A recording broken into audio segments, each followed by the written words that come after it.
శ్రీ కన్యకా పరమేశ్వరి పురాణం 6వ అధ్యాయం వైశ్యుల భూలోక దృష్టి. 5వ అధ్యాయంలో చెప్పుకున్నట్టు బ్రాహ్మణుల శాపానికి గురైన వైశ్యులు పశ్చాత్తాపంతో అపరార్కుని ఆశ్రమానికి వెళ్ళి బ్రహ్మ వంటి ఆ మహర్షికి నమస్కరించి, ఓ ప్రభు, దయతో మా విన్నపాన్ని వినండి. బ్రాహ్మణ శాపం వలన మేము బలహీనులమై ఉన్నాము. ఆ బ్రాహ్మణ శాప విముక్తి గురించి మీరు ఇప్పుడు మాకు తెలియజేయాలి. అన్ని కష్టాలకు ఆశ్రయమైన నిస్సహాయమైన నరకం లాంటి భూలోకంలో మేము కలియుగంలో ఎలా జీవించాలి? ఈ లోకంలో కోపిష్టి వ్యక్తులు, కపటులు, నరాధములు పరధనమును, ప్రజలను అపహరిస్తున్నారు. అందరూ దుర్మార్గులై భగవంతునికి ద్రోహం చేయడం, తండ్రికి ద్రోహం చేయడం, అసూయతో శత్రుత్వాన్ని పెంచుకోవడం మరియు మద్యం సేవిస్తూ బ్రతకడం ఇలాంటివన్నీ ఆ కలియుగంలో జరుగుతాయి. అంతేకాకుండా అధర్మంతో నిండిన పాపకాలం వస్తుంది. అప్పుడు కులం, మతం నశిస్తాయి. పాపులను, అధర్మపరులను గౌరవిస్తారు. ఆచార్య, అటువంటి ప్రపంచంలో మేము ఎలా జీవించగలం? ఓ ఋషివర్య, ఇలాంటి కలియుగంలో జరిగే దోషాలన్నింటికీ పరిష్కారం ఏమిటి అని ప్రార్థించారు.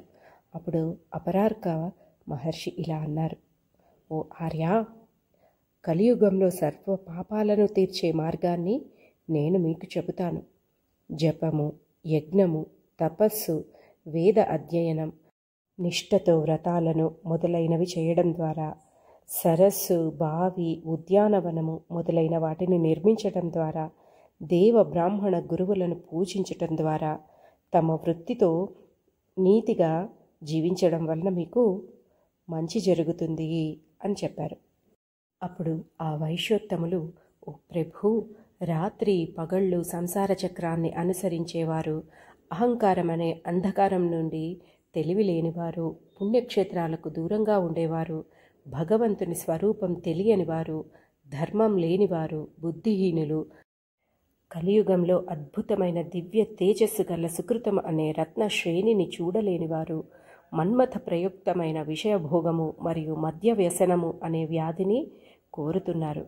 ఈ శరీరం అనే ఈ నావ భగ్నమైనప్పుడు అధిక పరితాపం పొంది నరకాన్ని పొందుతున్నారు.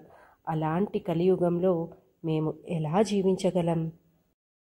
ఓ మహర్షి, సత్య జ్ఞాన సుకృత తపస్సంపన్నులు ఎక్కడ ప్రకాశిస్తారో, ఎక్కడ ఆనందపరులు నిరంతరం ఉంటారో, ఎక్కడ కోరికలు లేకుండా సత్యాన్ని పలుకుతారో, మహాత్ములు ఎక్కడ సంచరిస్తూ ఉంటారో, రాజులు ఎక్కడ యాగాలు చేసి పుణ్యం పొందుతారో, బ్రాహ్మణుల రక్షణ కోసం దేహం త్యజించి నిష్పాపిలై పుణ్యభాజనులై ఏ స్థానాన్ని పొందగలరో, వీరమరణాన్ని పొందిన యోధులు సూర్యమండలాన్ని భేదించి ఏ తేజస్థానాన్ని పొందుతారో అలాంటి లోకాన్ని పొందిన మేము పాపభీషణమైన భూలోకంలో ఎలా ఉండగలం అని పరిపరి విధములుగా దుఃఖించారు.